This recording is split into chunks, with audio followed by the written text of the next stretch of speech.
O al luchar por mi libertad, están luchando por la libertad. The fight for my liberty was also a fight for many others' liberty.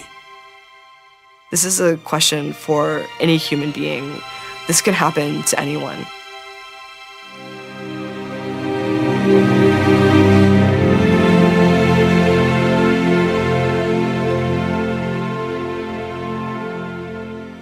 Jose Gallardo was one of the youngest generals in the Mexican army.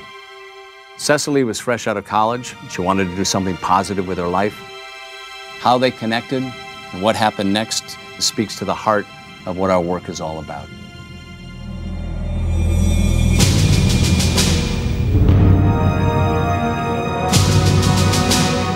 Yo ingresé al ejército mexicano. I entered the military because I thought that there I could do my best to promote institutional order and respect for others. But when I became an officer, I got to see grave crimes that are still unpunished.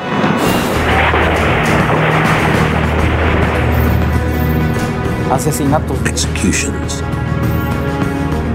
Torture. Unjust imprisonments.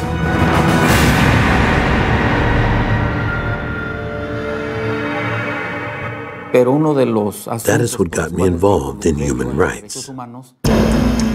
I started to discuss my military reform proposal and the creation of an institution that would protect human rights. The high commanders got angry.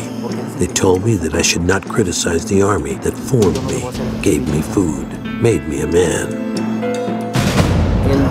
9 November 1993, the military police came and arrested me.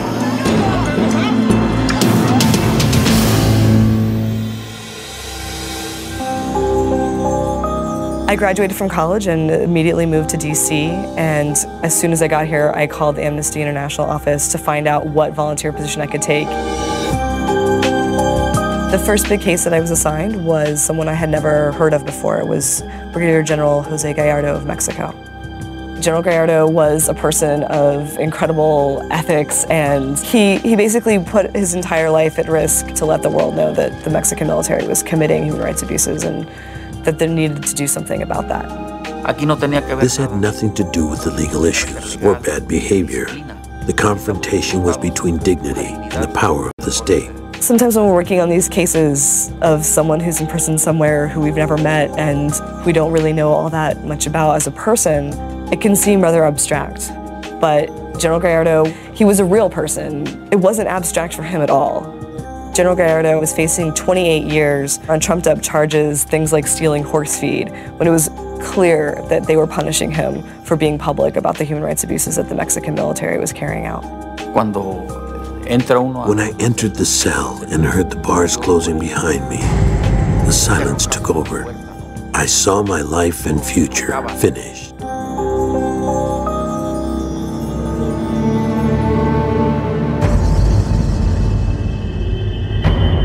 I did not have paper or pen. I only had a bed and the bars and nothing else. Sometimes they would hit me. One time, they undressed me and tied my hands to a tree and left me there. I asked myself if there was someone outside fighting for my cause, my family.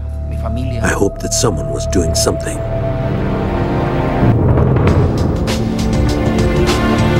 Amnesty International members around the world were working on this case. I was organizing media coverage and speaking tours. We organized fax blitzes to the embassies. We had members who were writing letters on his behalf, either directly to him, saying, "You're in our thoughts and we're standing in solidarity with you," or to the Mexican government, telling them that they knew about the situation and they wanted it to be resolved. Just like any human rights work, you have to kind of temper the hope with reality. But we were making progress and we wanted him to know about that. So when his son came to visit, I wanted to provide him with something to take back to his father.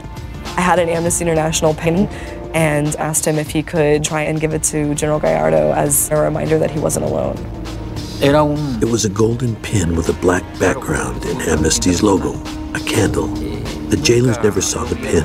I used to hide it inside the light bulb cover or behind the light switch. I only took it out to see it, to hold it, to observe it. It meant a lot to me because it was the first time I had in my hand a symbol that came directly from Amnesty International.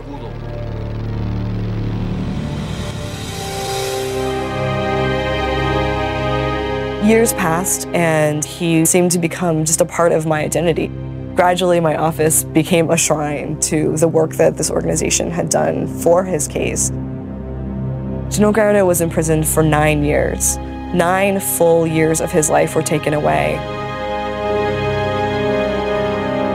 Finally, I got a phone call from the chair of the Mexico Country Specialist team, and he said, General Gallardo was released. And my response was, really? I couldn't even say that's great. It wasn't even something that could possibly be real to me at that time. And the reason that he was released, at least from my perspective, was the immense international pressure that was coming down on the Mexican government.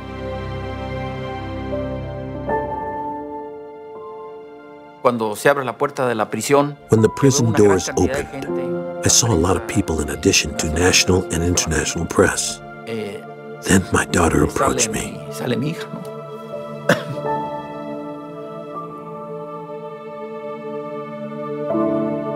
The first thing that he did when he was released was hug his daughter. That was, for me, the reason that we do this work.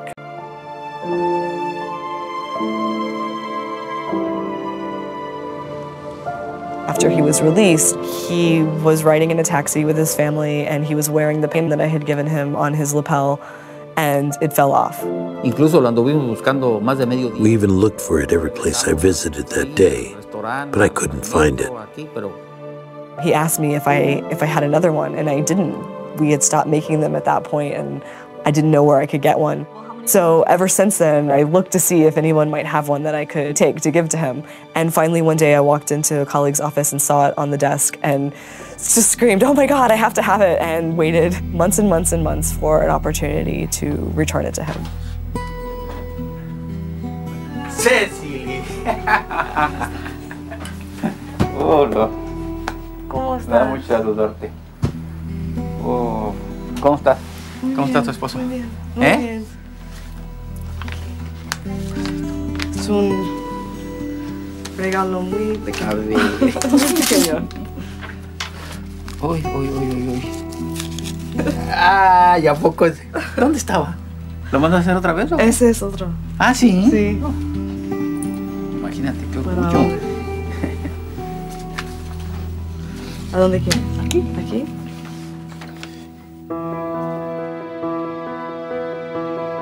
This case has changed my life in so many ways, not the least of which is that it motivated me to become a full-time human rights advocate, and I'm now a staff member at Amnesty International.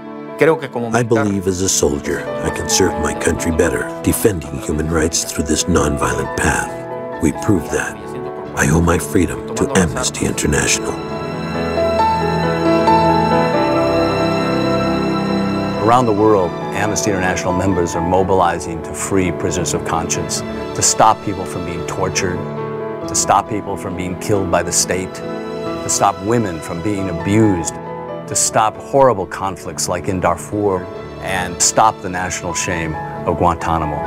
You can help become part of a worldwide effort to make this a better place for our children, a better place for us, a better place for all human beings. Go to amnestyusa.org, join us, and take action.